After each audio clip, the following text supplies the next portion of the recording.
No one believed Sarah Whitmore when she first said she had saved a dying bear's life. "You'll get yourself killed," they warned. "Wild animals don't understand kindness." But 2 years later, when that same bear emerged from the forest in broad daylight and did something no one could have imagined, every single person who doubted her was left speechless. This story begins on the coldest morning of 2023, deep in the rugged wilderness of Wyoming's Wind River Range. Snow stretched as far as the eye could see, a vast and unbroken white that swallowed every sound, every movement. It was the kind of cold that seeped into your bones, the kind that turned breath into clouds of frost the moment it left your lips. Sarah, a quiet but strong-willed woman in her late 50s, was making her way down the familiar trail toward her small honey farm on the outskirts of town. The air smelled crisp and clean, carrying the distant scent of pine and frozen earth. Life in Grizzly country meant understanding the rules of survival. Rules that every local followed without question. Rule number 1, never walk into the woods alone. Rule number 2, if you hear an animal in distress, turn back the other way. Rule number 3, never, under any circumstances, get close to a grizzly bear. That morning, Sarah broke every single one of them. It started with a sound, low, guttural, and filled with pain. She stopped in her tracks, heart pounding against her ribs. The sound was unlike anything she had ever heard before, a cry so deep and raw that it seemed to shake the very ground beneath her feet. Her instincts screamed at her to leave, to turn back toward the warmth of her cabin, but something held her in place. Sarah's eyes scanned the frozen landscape. 100 yards ahead, past the snow-laden pines, she saw it. A massive grizzly bear collapsed in the snow, blood pooling around its hind leg. The steel jaws of an illegal trap had clamped down tight, biting deep into its flesh. The bear wasn't just wounded, it was dying. Most people would have run, others would have called the wildlife rangers and left. That would have been the smart thing to do. But Sarah wasn't like most people. For a long moment, she and the bear locked eyes. There was no rage, no wild aggression, only pain and something else, something she couldn't quite explain.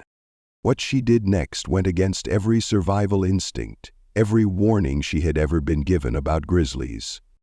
Sarah stepped forward, and with that single step, she changed the course of both their lives forever. Sarah Whitmore had always been a practical woman. Life in the rugged Wyoming wilderness had made her that way. She had spent decades tending her small honey farm, learning to respect the land, the seasons, and the creatures that roamed the forests.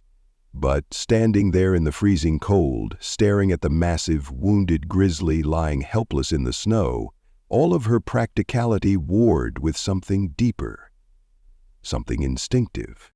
She should have walked away, she knew that, but she didn't. Instead, she moved closer. The bear, a male grizzly easily weighing 700 pounds, barely stirred as she approached. Its thick fur was matted with blood, dark against the pristine snow. The metal jaws of the trap had bitten deep into its hind leg, cutting down to the muscle. Sarah could see where the bear had struggled, where it had thrashed against the trap, leaving long, jagged trails in the snow. But now it had given up. Sarah swallowed hard. Every instinct screamed at her to leave. A grizzly, even a wounded one, was still a force of nature. A single swing of its paw could end her life in an instant. But there was something in its eyes, something that made her believe that for the first time in its life, this grizzly wasn't seeing a human as a threat. It was seeing her as its only chance. "Easy there, big guy," she whispered, her voice barely more than a breath. "I know it hurts, but I'm gonna help you." The bear made no sound, no growl of warning. It just lay there, chest rising and falling in slow, labored breaths. She had to act fast. Sarah turned and ran, her boots crunching against the ice as she sprinted back toward her honey farm. She grabbed her first aid kit, a thick wool blanket, a thermos of warm water, and every last piece of venison she had in her freezer. Her hands shook as she stuffed everything into her pack, heart pounding against her ribs. Minutes mattered. The cold was against the bear, slowing its circulation, numbing its pain. But if she didn't get the trap off soon, it wouldn't matter. The animal would bleed out or succumb to the frost before help ever arrived. When she returned, the bear was still there. It hadn't moved, except for the slow blinking of its deep, dark eyes. Sarah took a slow breath, trying to steady herself. The hardest part wasn't just getting close. It was touching the trap. One wrong move could send the bear into a blind panic. She reached into her pack, pulled out a long wooden stick, and carefully nudged the mechanism of the trap, testing its weight. It didn't budge. The metal was frozen solid, rusted from exposure, the kind of trap that had no place in a modern world, an illegal relic left behind by poachers who had no respect for the land or the creatures that lived on it. Sarah adjusted her grip, bracing herself. She pressed harder. The trap shifted. The bear let out a deep, guttural groan, its massive body tensing in pain. Sarah froze, heart hammering in her chest. Then, silence. Slowly, carefully, she worked again. She pressed down with all her strength. Click, clank. The metal jaws snapped open. Sarah stumbled backward, instinctively expecting the bear to react, to lash out, to bolt, to do anything. But it didn't. It simply lay there, eyes half-lidded, breathing shallowly. The wound was worse than she feared. The steel teeth of the trap had cut deep, leaving a gaping, ragged wound, the edges raw and swollen. She had to stop the bleeding. Sarah reached for the warm water, soaked a cloth, and began wiping away the blood, working as gently as she could. The bear flinched, but didn't fight her. It let her clean the wound, let her press gauze against the torn flesh, let her wrap it in bandages the best she could. She had never been this close to a grizzly before. The sheer size of it, the weight of its presence, was overwhelming. And yet, it wasn't afraid of her. Sarah placed the last piece of gauze, then took a step back, finally allowing herself a full breath. She had done everything she could. Reaching into her bag, she pulled out the venison, placing it on the snow just inches from the bear's massive head. A peace offering, a promise. The bear's eyes flickered toward her, then to the meat. For a long moment it simply stared at her, as if trying to understand the woman who had just risked her life for it. Then, slowly, it lowered its head and took the first bite. Sarah exhaled, stepping back further. She had given it a chance. Whether it survived the night or not was no longer up to her. But something in her gut told her this wasn't the last time she would see this bear. That night, Sarah barely slept. She lay in bed, listening to the howling wind outside, her mind racing with worry. Had the bear survived? Would it be strong enough to fight off infection? Would it even make it through the bitter Wyoming cold? Every few hours she found herself reaching for her flashlight, standing by the window, scanning the distant tree line. The snow reflected the moon's pale glow, casting a ghostly silver light across the landscape. The bear was still there, a massive, unmoving shadow against the snow. At dawn, Sarah bundled up and made her way back to the clearing, a heavy thermos of warm broth in one hand, a fresh roll of bandages in the other. The morning air was sharp, biting at her cheeks, and her breath came out in thick clouds. She wasn't sure what to expect when she got there. A lifeless body? A panicked, wounded animal lashing out in fear? Instead, she found Bran, still lying in the same place, his breath slow but steady. His eyes, those deep, intelligent eyes, flickered toward her as she approached. He was alive. Sarah let out a breath she didn't realize she had been holding. "Mornin', big guy," she murmured, crouching a safe distance away. "You're a tough one, I'll give you that." The bear didn't move, but it watched her. It knew she was there. It knew she had come back. Carefully, Sarah knelt and set down the thermos, pouring the steaming broth into a shallow metal dish. The scent of beef and marrow filled the cold air. Bran's nose twitched. Encouraged, she pulled out the venison she had brought and placed it beside him. Then she waited. The bear hesitated, his muscles tensing as if considering whether to trust her again. Then, slowly, painfully, he shifted his massive head forward and began to eat. Sarah released another breath. This was a good sign. She moved carefully, inching closer until she could see his bandages. The ones she had placed the night before were already soaked through, darkened with blood. She needed to change them. This was the moment of truth. Would he let her? Sarah reached into her bag, pulled out clean gauze, and dipped it into the warm antiseptic solution she had brought. "All right, big guy, let's try this." Her hands were steady despite the adrenaline running through her veins. She started with the edges of the bandage, peeling them back slowly. The grizzly flinched, his massive body tensing, but he didn't growl, he didn't strike. He simply watched. She worked quickly, cleaning the wound, applying a fresh layer of salve and rewrapping it. Every time he twitched, every time his muscles tensed, she whispered, "Almost done. Almost there." And incredibly, he let her. For 5 days this became their routine. Each morning, Sarah trekked through the snow, bringing food, fresh bandages, and warm water. Each afternoon she cleaned his wound, careful not to push too far, always respecting the fact that she was dealing with one of the most powerful predators in North America. And each evening she would check from her window, watching for any sign that he was getting stronger. Slowly she began to see changes. Day 2, his breathing deepened. Day 3, his eyes were brighter, more alert. Day 4, he lifted his head when she approached, nostrils flaring at the scent of fresh food. On the 6th day, something incredible happened. Sarah arrived, as usual, expecting to find Bran still lying down, but as she crested the hill overlooking the clearing, her breath caught in her throat. He was standing. His legs were shaky, his weight uneven, but he was up. For a long moment, Sarah just stood there, watching, her hands gripping the strap of her bag so tight that her fingers ached. Bran turned his massive head toward her, locking eyes in a way that sent a shiver down her spine. And in that moment she could have sworn she saw gratitude. It was fleeting, impossible to truly confirm, but it was there. An unspoken acknowledgement, a connection that defied logic. By the end of the week, Bran was strong enough to walk. Sarah knew this was how it had to be. Wild animals belonged in the wild. So that morning she did something she never thought she'd have to do. She said goodbye. She brought one last meal, kneeling at a safe distance as Bran ate. When he finished, he lifted his head, watching her, as if waiting for something. "You're free now, Bran," she whispered. "Go on." For a long time he didn't move. Then, slowly, carefully, he turned.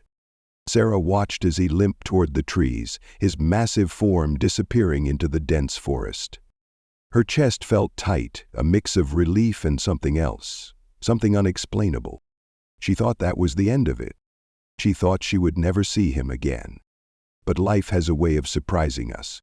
And 2 years later, Bran would return in a way no one could have ever predicted. For 2 years, Sarah Whitmore told herself she would never see Bran again. And for 2 years, she tried to believe it. The bear had healed, he had returned to the wild where he belonged. That was how nature worked. No emotional attachments, no lingering connections. It was just survival. Or at least that's what the experts said. But deep down, Sarah wasn't so sure. Every few months she would hear stories. A massive grizzly spotted on the outskirts of town, watching but never approaching. Hunters speaking in hushed voices about a bear that had no fear of humans, but also no aggression. More than once, Tom Parker, the town's longtime wildlife officer, stopped by her farm to share photos taken by motion-activated cameras in the woods. "It's him," he'd say, pointing to the unmistakable slight limp in Bran's step, the patch of lighter fur where the trap had scarred his leg. "Your bear's still out there." And Sarah would nod, trying not to let her heart believe in something that wasn't possible. Bears don't remember people. At least, not the way we remember them. Then came that morning in June. The day started like any other. The sun was shining, the air was warm, and the small town of Dubois, Wyoming was bustling with summer tourists. Kids rode their bikes past Sarah's honey farm, and visitors stopped by her roadside stand, buying jars of golden honey and snapping photos of the sprawling mountain range in the distance. Sarah was outside, stacking fresh crates of honeycomb, when she heard it. The first scream. It came from a young boy across the street. A moment later, a woman's voice rang out, "Sharp!" Panicked. "Bear, bear!" Sarah's blood ran cold. She turned toward the tree line just beyond the main road, her heart slamming against her ribs.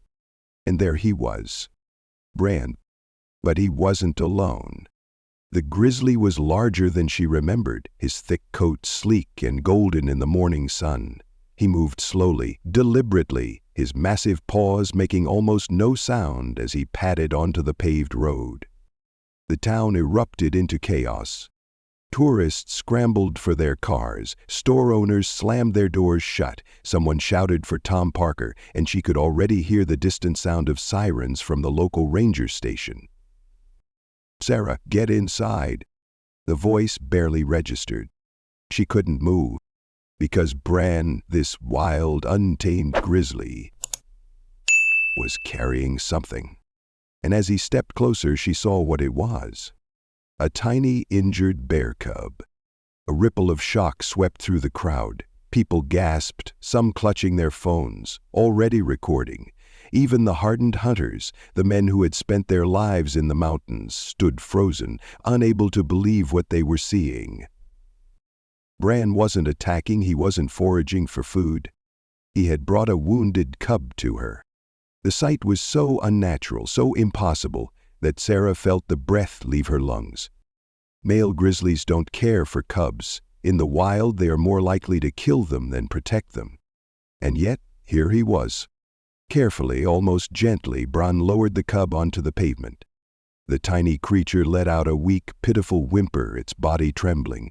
One of its back legs was twisted at an odd angle. Sarah's hands were shaking as she took a step forward. Bran didn't move. Another step. Still, the bear remained motionless. She could hear people whispering behind her, their voices tinged with disbelief. What is he doing? Is he giving her the cub? No way, this isn't possible. Sarah knelt, her heart pounding so hard it hurt. The cub was barely breathing. She reached out, carefully lifting its tiny, fragile body into her arms. And at that moment, Bran stood up. The massive bear rose to his full height, towering over her, his dark eyes locked onto hers. Sarah felt the entire town holding its breath. And then Bran turned. With the same slow, deliberate steps, he walked back toward the forest. At the edge of the trees, he paused, glancing back one last time. Then he disappeared into the wild. The silence that followed was absolute. It wasn't until Sarah felt the weight of the cub in her arms, its small heartbeat fluttering against her chest, that she finally exhaled.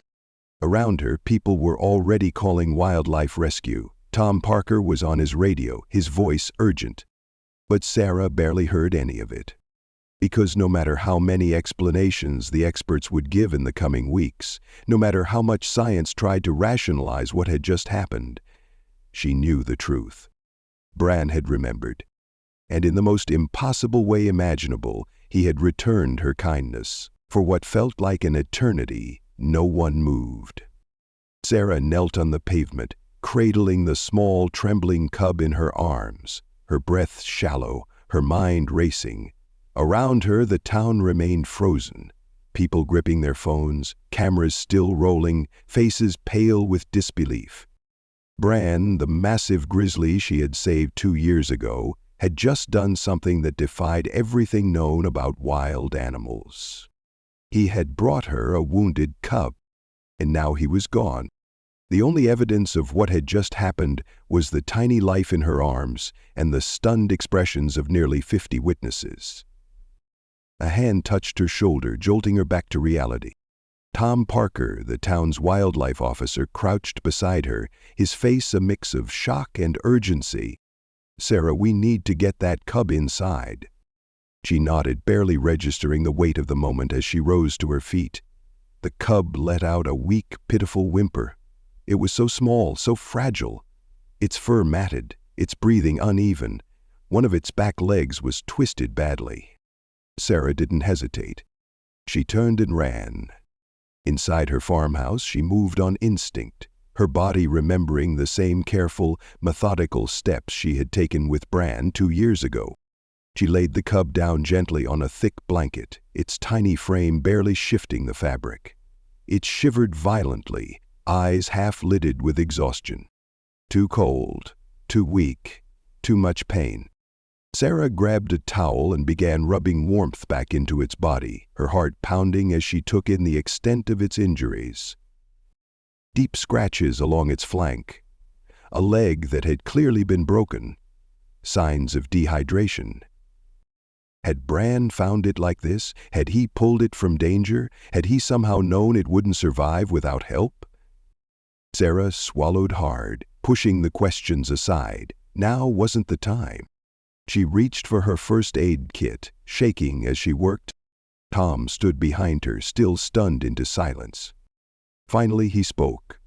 "Sarah, I don't understand." She didn't stop, wrapping the cub's wounded leg in soft gauze, carefully applying antiseptic to the scratches. "Neither do I. Bears don't do this." His voice was hoarse, like he was trying to reason through something impossible. Sarah let out a breath, watching the cub's tiny chest rise and fall, slow but steady. "No," she whispered, "they don't." But Bran had. Outside, the town struggled to make sense of what they had seen. By now, the story was spreading. People had uploaded videos within minutes. News crews were already on their way. A bear brought her a cub.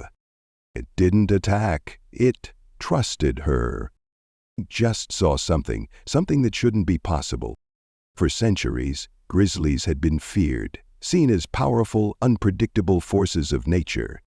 And yet, Bran had just done something so unthinkable, so against every known survival instinct, that even seasoned hunters were left without words. Wildlife experts would analyze it, debate it. They would argue that Bran was acting on leftover instincts, that his actions were coincidence, not choice. But Sarah knew better. She had looked into his eyes, she had seen understanding, deliberation. He had remembered, and he had returned, not for himself, but for another. Back in the farmhouse, the little cub clung to life. Hours passed. Sarah stayed by its side, feeding it warm milk with a dropper, checking its leg for swelling. The cub never cried out, never panicked. It simply lay still, exhausted, trusting.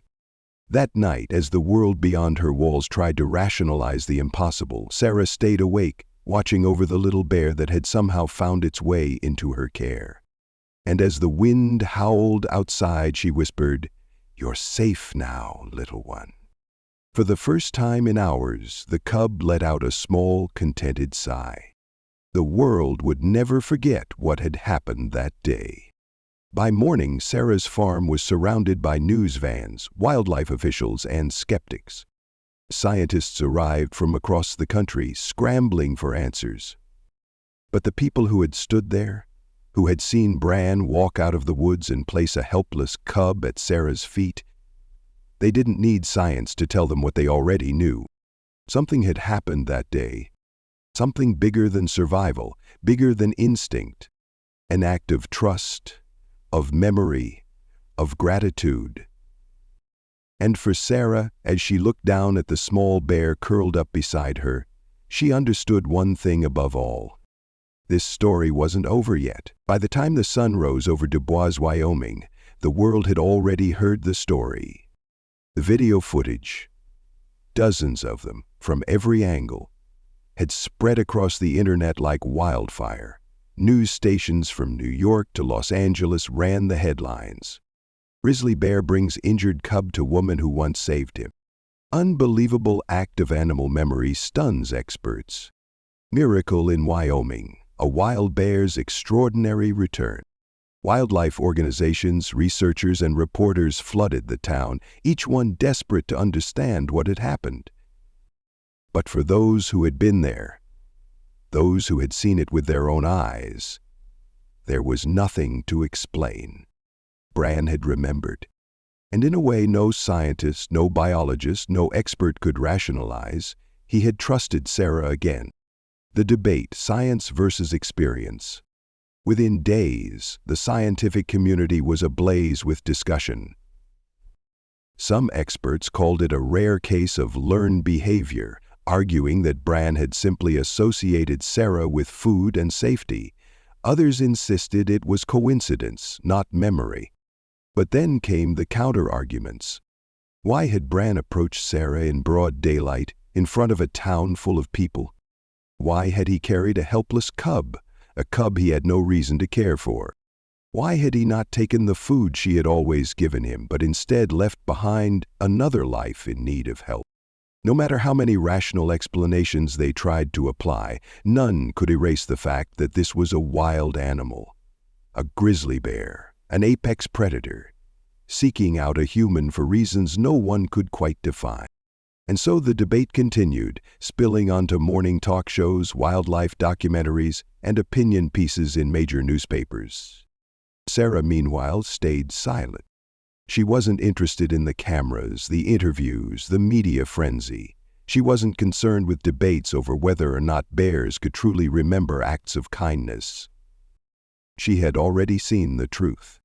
The little cub, a symbol of hope. While the world debated Bran's actions, Sarah remained focused on the one thing that mattered most: the cub. The tiny bear, which she had since named Ash, was still weak but improving. Under the care of veterinarians at a wildlife rehabilitation center, he slowly regained strength. Each day, Sarah visited him, watching as he learned to stand again, to walk, to trust. And each time she was reminded of another bear, 2 years ago, struggling to rise on weak legs, looking at her with the same quiet understanding. The world had started calling Ash Bran's gift. For many, he had become a symbol of something bigger than just survival, a sign that maybe, just maybe, humans and the wild weren't as disconnected as they seemed. A town transformed. Dubois had always been a small, quiet town, a place where people lived by the old ways, where respect for nature ran deep, but where fear of wild animals had always been the norm. Now, things were different. The town's perception of grizzlies had shifted. Hunters who had once seen bears only as threats spoke about Bran in reverent tones. Tourists flocked to Sarah's honey farm not for the honey, but to hear the story. The story of a woman and a bear who defied everything people thought they knew. And more importantly, the story changed lives. Children in town, who had grown up hearing nothing but warnings about grizzlies, now saw them with a new kind of respect.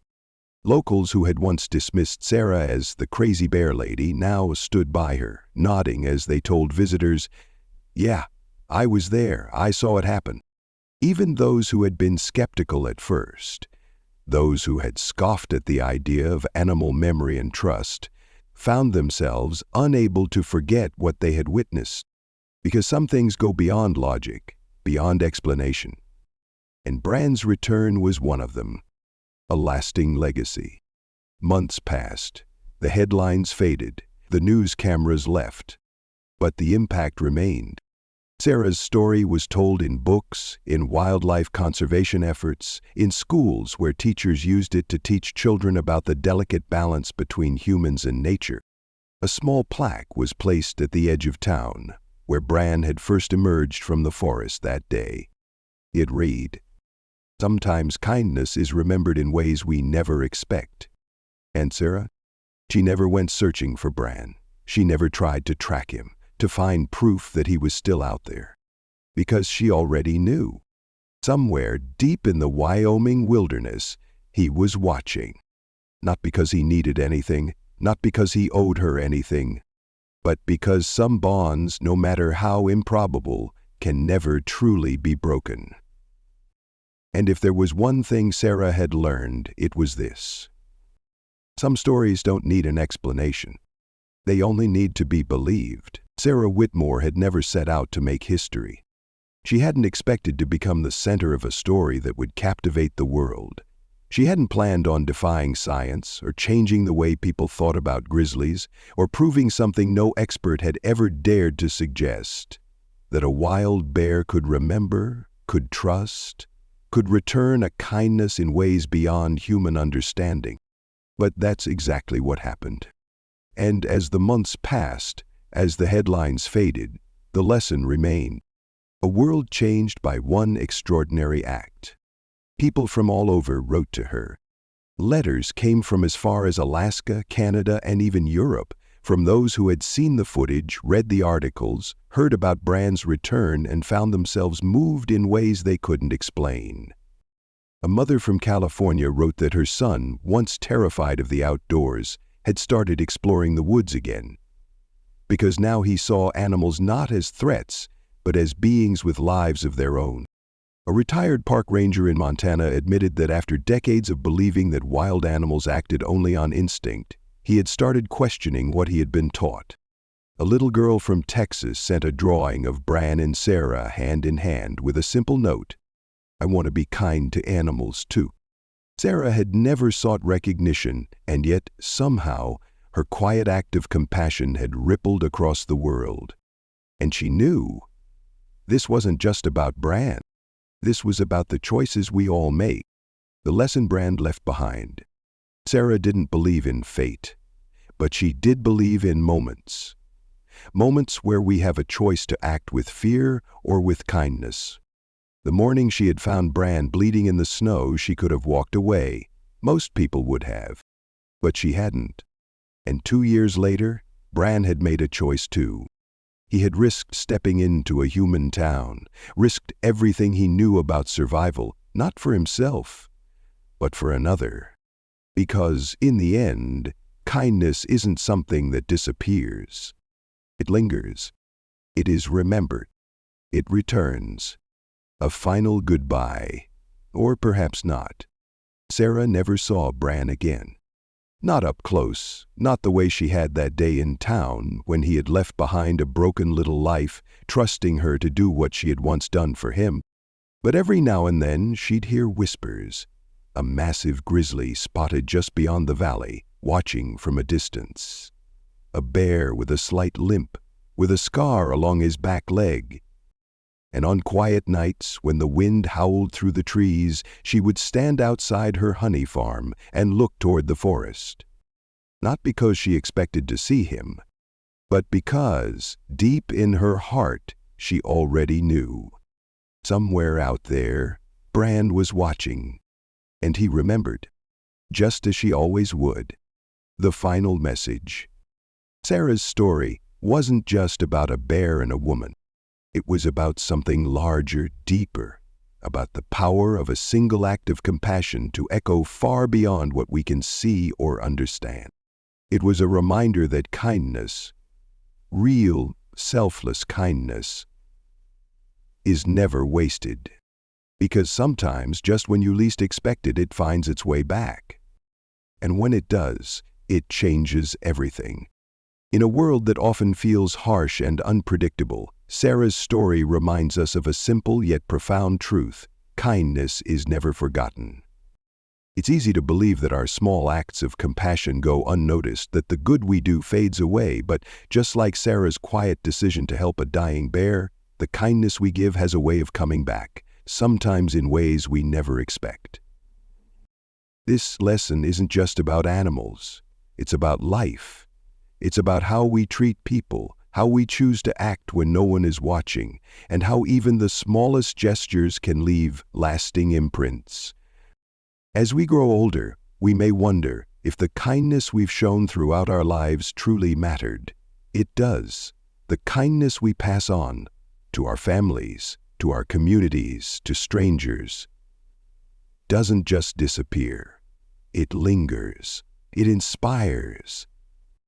Sarah didn't save Bran for recognition. She did it because it was the right thing to do, and in the end that single choice changed everything.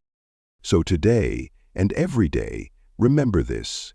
When you choose kindness, you leave behind something that lasts far beyond yourself. Some stories stay with us long after they're told. Sarah and Bran's story is one of those. A reminder that kindness, trust, and unexpected connections can shape the world in ways we never imagine. If this story touched your heart, leave a like and subscribe to our channel for more inspiring stories of friendship, loyalty, and resilience.